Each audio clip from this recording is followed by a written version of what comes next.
Hello, Internet. Murphy Daily here on Written by Murphy. I read and review books. That's what I do. This is what my YouTube channel is about. This is what I'm trying to do on my blog. I've done it for a very long time, and I was confronted with a situation I wanted to understand better. There was a lot of confusion in the political arena here in America this year. There was so much happening with the Democratic Party and the Republican Party and all the things that were going on. I wanted to find out for myself what these people were up to. I was inspired to read the Democratic Party platform. This is a review of that platform. I'm going to do a review later of the Republican platform, but this is what I'm trying to do. So I didn't want to get someone else's regurgitated opinion, regurgitated interpretation. I wanted to hear from themselves what it is they thought they were about. This platform is the Democratic Party's selfie. They're the ones putting themselves in the light, holding the angle to make sure that they look as good as they can possibly look, and also expressing their opinion of what they think looks good. This is them wanting to look as good as they can. I'm like, yes, I want to see them at their best so I can kind of understand what they're about. And I don't want judgment. I just want what they're really about. I read books, right? I read fiction books and nonfiction books, and I think about history, and I think about human beings. So this is them telling me who they are. Maya Angelou said, when someone tells you who they are, believe them. Yes, yes. Maya Angelou, you are very wise. I'm going to take your advice on this one. All right. So I found it. I picked it up. I printed it out. Oh my God. It is 92 very dense pages. Oh my gosh. It was really, really hard to read. I'm a sophisticated reader. I've read Ulysses, okay? I read Shakespeare for fun. This is what I do, and this one was really tough. All right. But I got through it. I got through it on Friday, and I'm really excited to share with everybody.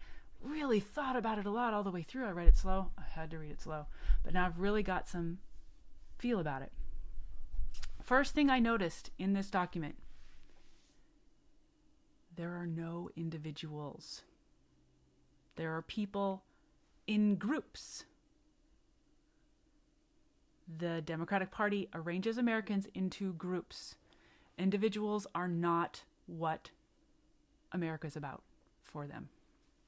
Oh, wait, I am wrong. There is one and only one very significant individual. Donald J. Trump, the president at the time that this document was written in 2020. He is an incredibly significant individual. He's mentioned a lot throughout the document. And he is not a good individual. The things that he has done in this document, he left a stain. Everything that he did has to be reversed.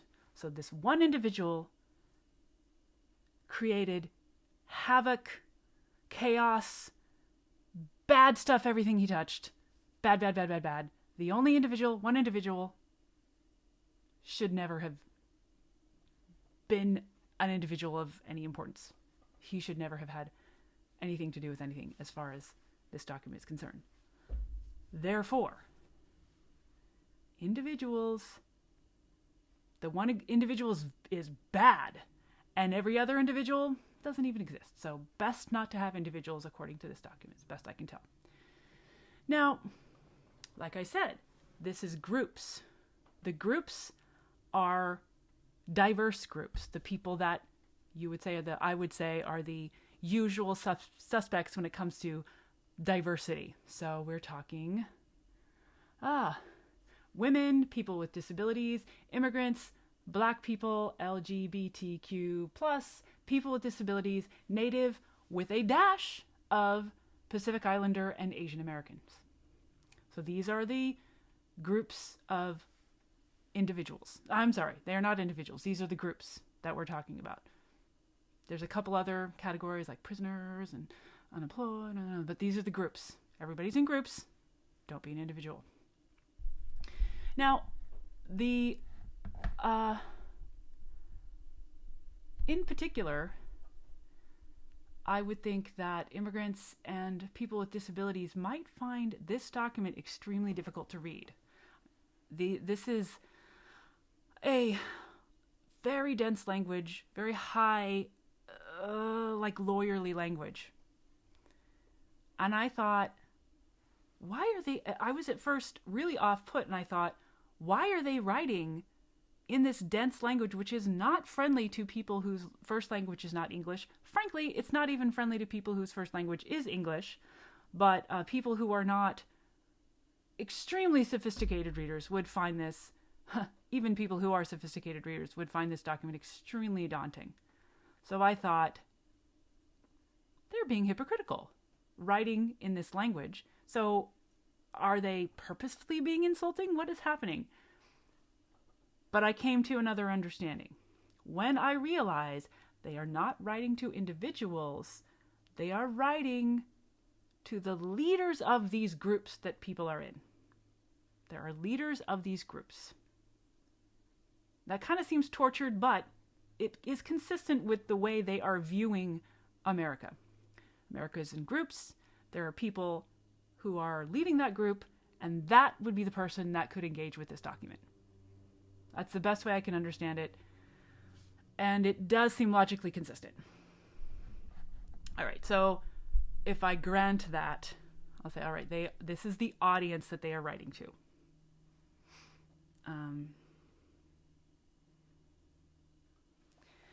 This document, so that's the audience. This is important when looking at a book, is who is the audience and what is the purpose of the document. The purpose of this piece of writing is it's a marketing tool to persuade people to their vision. So there are definitely some facts. Now, I'm realizing that's also not being consistent with what I said before. It's a marketing document, and it's a document outlining what their sort of plan is and what they think are the important points.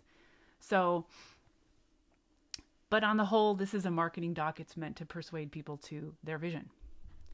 There are some facts, and as persuasion, there is a substantial amount of emotionally charged language.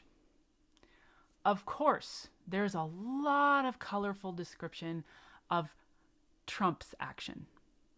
The things that he did, they are described in colorful detail of how terrible they were. And as they are describing the actions they want to take, they use colorful language. I was like, this is basically violent language they are saying that they are going to use as they are pursuing their goals. They said aggressive almost 20 times. Aggressively enforce was used half a dozen times. They are going to do the things that they outline, and they're going to make sure they get done. This is the language that they're using. So this is persuasive, kind of colorful. Yeah, they're like, not that, and yes, this. So this is the sort of energy happening. This is kind of an appeal to their cause. All right. So what would the cause? What story are they telling that they're trying to appeal to us? That's going to be covered in part 2.